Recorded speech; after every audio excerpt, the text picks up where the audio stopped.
Characters are awesome. Okay. They got pretty good people in it too. The main character though, he's kind of like wimpy, and he's like, get over it, come on. But the other characters are amazing. So those are my two. Nice. I have two as well. The first one is Ip Man 4, the finale. I got to see it in the theater. It's still in theaters if you guys are interested in going to check that out. Pretty amazing. You know, kung fu versus karate, straight up. Crazy action sequences. Donnie Yen is amazing as usual. Shout out to Yael for going with me to see this. It's a great film. You guys should go watch it. I don't want to give anything away, but it's cool because they bring like a lot of politics into it, and you kind of see like immigration and different things, and it's mixed with the fighting. It's pretty wild. I know. Don't they have Bruce Lee make a cameo in that? Not actually. No, yeah, Bruce Lee. Like someone playing him. Yeah, and he's spot on. Really? Yeah, it's amazing. Like He's a jerk. his don't say that. His choreography is beautiful. Even he rivals the dude because it's not the same guy from Once Upon a Time. He looks a little younger, but That'd be typecasting for sure. Did you actually see on Netflix? There's I want to say it's Netflix, a documentary about Bruce Lee. No, not yet. No. I was scrolling through something, and it must be Netflix. But it's interesting. Like one of the first movies he was in, there was two main leads, him and the other guy. And the other guy was like the big star. But in order for the third act, they had to kill one of them. And the studio goes, "Kill the other guy. We like this new guy," or who was Bruce Lee. And it showed how his martial arts was different than the other kung fu and all this different stuff. It's actually really interesting. I forgot to put it on my list to watch, but check it out. Yeah, I thought you might like that. I do. No. I do appreciate it. Please like me. Hitman 4 is great. Check it out. Are you a fan of all the other three then? Yeah. Which one do you think's better? I like this last one. It was. I feel like it closed it up nicely, and you can feel like the pressure's on. You know what I mean? I felt like the stakes were high, and yeah, they polish it off really nicely. Hopefully it hits. I'm sure it'll be coming to Netflix or something soon. My next one is out in left field, Assassination Nation. I've heard about this one. I know it didn't do well in the theaters. It's pretty obvious why, because it's very extreme. Yeah. It reminds me of a lot of Larry Clark. I know last week you wrecked a bunch of his films, Diego. So maybe you'd be interested in this. I think it's on Hulu right now.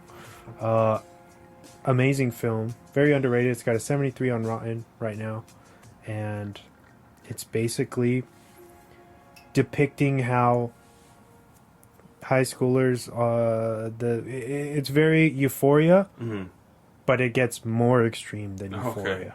You know, like I still gotta watch that. Yeah, you probably love it. So like a Ken Park. Oh, you still haven't seen. I don't want to give away what goes down, but it's like shit really hits the fan. No, it's even higher stakes. It's like what Spring Breakers was trying to do.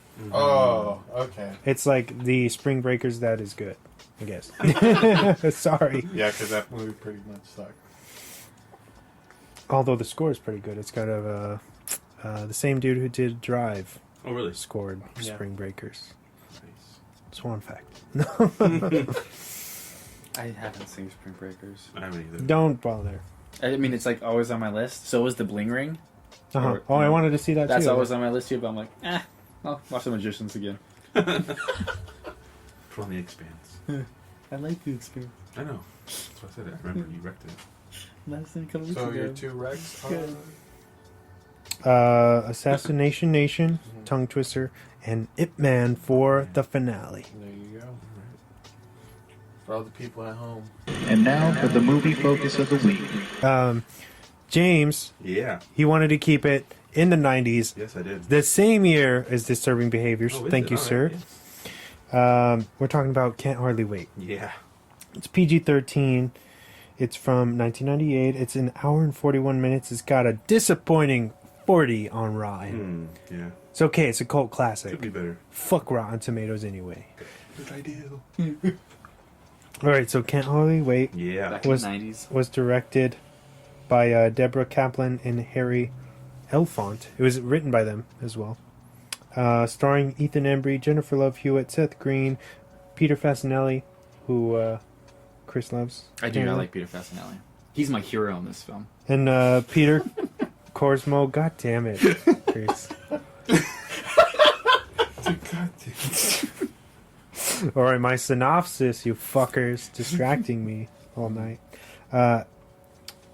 This film's a love letter to high school movies of the 80s. We follow Amanda, Preston, William, Denise, Mike, and Kenny as they attend a huge graduation house party. Yeah. So, James, So- what made you pick this film this week? And don't just say, because it's dope. That's tough. Because it's rad. There you go. 90s. You know, I when we were talking about Ethan Embry last week, right? Because he has like a kind of a cameo in Disturbing Behavior. He's the dead brother. The bass why. player. So that's basically the reason Disturbing Behavior was kind of like made me think of him, that actor. Mhm. And I was like, man, what movies, was I looking at just like his filmography basically, Mhm. and that was the main thing that came up, and I was like, oh man, I haven't seen this movie in forever.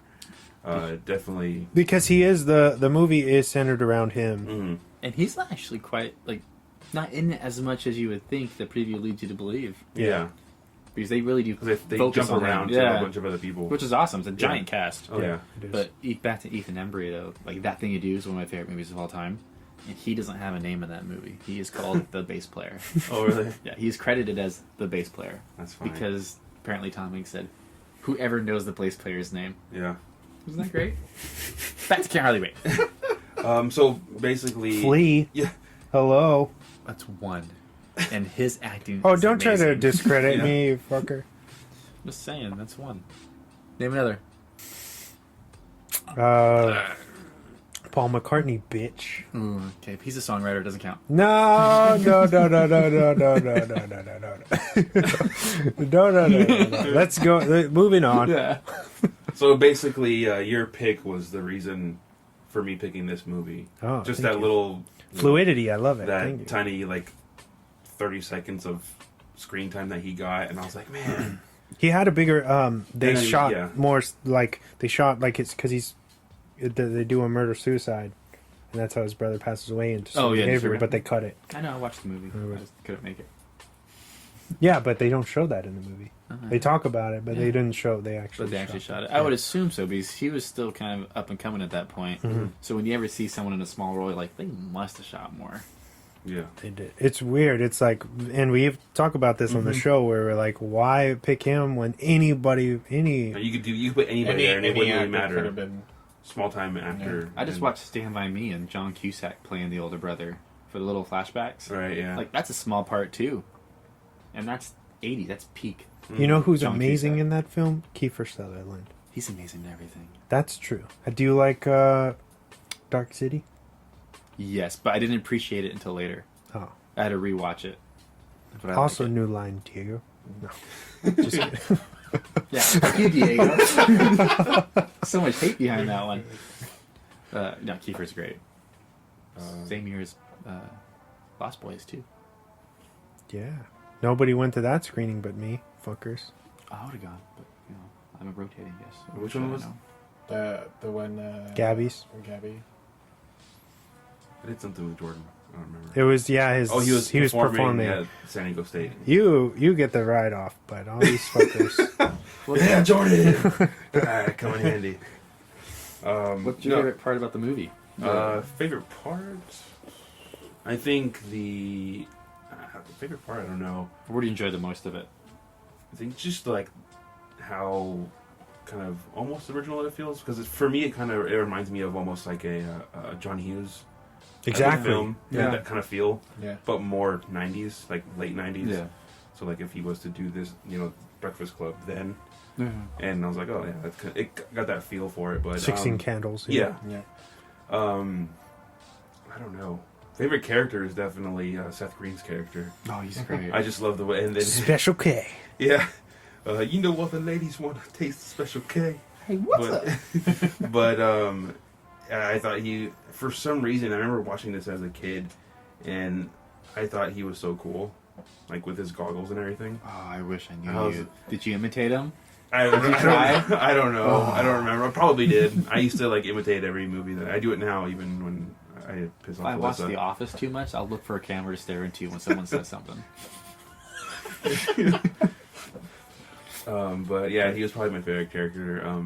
Just the way, not the way he dressed, but like I thought the goggles were so badass. He was fun to watch. Yeah, You didn't take your eyes off of him. yeah, yeah. That's the reason why I picked the movie, was because of the movie we did last week. So yeah. How did this compare to the last time you saw this? I still love this movie the same. I remember it coming out on VHS, and for whatever reason, they never let me watch it. Mm-hmm. So I remember the trailer distinctly on other films, but I watched this a couple years later after it came out on TV, and I remember loving it because I had never seen it. But it was one of those rare occasions, because I see everything. I had never seen this one before. I was like, "What is this?" And I was like, "Oh shit!" That's how I felt about Chasing Amy. Yeah, exactly. They wouldn't let me see that one. Watch everything else. But just because he says, like, you get fisted, I can't watch it. Yeah. Like, I don't know what fisted meant. Yeah. Whatever. But yeah, I get that. It's like, oh, it's amazing. Yeah, so I think about that every time we bring up this movie or it's brought up. And yeah, I think that it's aged very well. You know what I mean? Of course, it's a period piece, but I love the fluidity of the camera work and the creative kind of the wacky like editing and cuts and stuff. Yeah. It all flows really nicely and doesn't seem too dated where it's like annoying. I love Ethan Embry as an actor, and he doesn't have a big filmography, so it's always fun watching him, you know. And of course, Jennifer Love Hewitt. Wonderland. And yeah, like you said, Seth Green. It's there's so much going on here. I think it really does capture that like the youth in high school, or like at least seniors, like their mindset going, or specifically, like that graduating in the 90s is encapsulated in that film. You know what I mean? Down to the soundtrack, to like the house party. It's weird. It like doesn't glorify the drinking and the things that are going on, but it's all there. And it's interesting how they were able to pull off a PG-13 rating where it is. So it is kind of like a John Hughes film where they get away with all this stuff because things like 16 Candles and movies like that were PG back then because of the rating system was all fucking weird. Yeah, and they could they could get away with a lot of stuff. And I feel like they were able to get away with so much in this. I know. When me and Chris were talking off air earlier, he compared it to American Pie, and he said, when you watch American Pie compared to this seems tame. But I think this has aged better than American Pie. Maybe it's just the cast that I respect more. Holy shit. Mad shade. Damn. Jason Biggs, go fuck another pie. What did Jason Biggs do to you? pie fucker. I like Loser. Whatever. In jail, he's going to be the pie. Saving Silverman is good. I like that movie. Okay, Jack Black in that one is hilarious. Neil Diamond, right? Yeah. Ooh, what a lovely tea party. Yeah. He's doing that naked yoga. Oh my god. That scene killed me. That's a good one. But yeah, with the American Pie one, I was just saying, like, we were talking more about the rating thing. Like, that one definitely seemed to glorify partying and trying to get laid. This one seemed more like just love. Yeah, there's a more love aspect to this they movie. Were the first to, like, talk about kissing cousins before Mean Girls. That scene was really funny to me. That we're cousins. She's like, what are you doing? We're cousins. He's like, by marriage. Yeah. And then when tell my parents. Yeah, and he freaks out. When he realizes that she's not into it, she runs away. Oh wait, you're not gonna tell my parents, are you? That silk shirt though, I did not think he was straight. Yeah, the black silk shirt button down, tucked in. Yeah, that was the 90s, man. I know. I'm glad. I survived it. That wasn't old enough Nobody yet drink for the it. beer. It's gone bad. I was a